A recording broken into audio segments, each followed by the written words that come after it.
قیام پاکستان سے لے کر آج تک کوئی وزیر اعظم اپنی مدت پوری نہیں کر پایا۔ پاکستانی راجنیتی بہت ہی گمبر، پیچیدہ اور تیزی سے رنگ بدلتی ہے۔ کل کے بادشاہ آج کے غلام بن جاتے ہیں اور کیا پتا کل وہ پھر بادشاہ ہو۔ یہ اختیار تو فیصلہ ساز کے پاس ہے۔ کہا جاتا ہے کہ طاقت کا سرچشمہ عوام ہے، لیکن یہ بات کتابوں کی حد تک محدود ہے۔ عوام صرف تماشائی کی حیثیت رکھتے ہیں، جو تماشا شروع ہونے پر تالی بجا سکتے ہیں یا ختم ہونے پر آنسو بہا سکتے ہیں۔ طاقت کسی اور کے پاس ہے، جو وجود تو رکھتے ہیں لیکن نظر نہیں آتے۔ وہ کون ہے؟ وہ اس ملک کے اشرافیہ ہے، جو طاقت کا کھیل صرف پیسے اور طاقت کے زور پر کھیلتے ہیں۔ یہ سیاسی کھیل شطرنج کی بساط کی طرح ہے۔ بادشاہ، وزیر، پیادے، فیل، رخ اور گھوڑے اس کھیل کا حصہ ہے۔ اس کھیل میں بادشاہ کو شہمات دینی ہوتی ہے۔ سیاست اور شطرنج ایک فکری کھیل ہے، جس میں سوچ، پلاننگ اور چالوں کے ساتھ فریق کو مات دی جاتی ہے۔ بادشاہ ہمیشہ شش و پنج میں رہتا ہے کہ کون کب اس کی بساط الٹ دے۔ سیاست کا بھی یہی حال ہے۔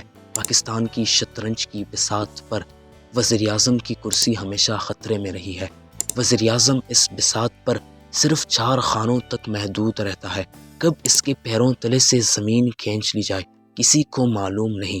قیام پاکستان سے آج تک کوئی وزیر اعظم اپنی مدت پوری نہیں کر پایا۔ اسی سیاسی کشمکش کی وجہ سے پاکستان اقتصادی طور پر ہمسایہ ملکوں سے بہت پیچھے رہ گیا۔ مطالعہ پاکستان میں درج ہے کہ ہم زرعی ملک ہے، معدنیات سے مالا مال ہے، تو پھر اتنی غربت کیوں ہے؟ ہم اپنے پڑوسیوں کے مقابلے میں اتنے پیچھے کیوں رہ گئے؟ وجہ وہی کہ یہاں حکومتوں کو چلنے نہیں دیا جاتا۔ یہاں جمہوری ادوار میں افراتفری رہتی ہے۔ پاکستان میں سب سے غیر محفوظ کرسی اکثر وزیر اعظم کی دیکھی گئی ہے۔ اس کرسی میں کچھ خاص وفا نہیں، یہ کسی کے بھی نہیں ہوتی۔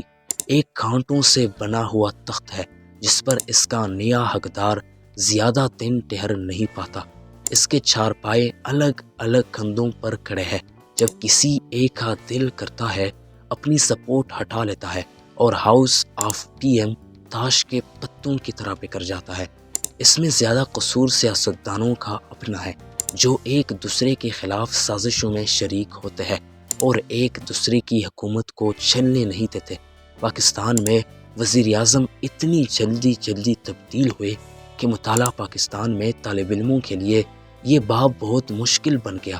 جو کچھ حالیہ سالوں میں پنجاب میں ہوا، وہ تو ویسی ہی جمہوری دور میں سیاہ باب کی طور پر یاد رکھا جائے گا۔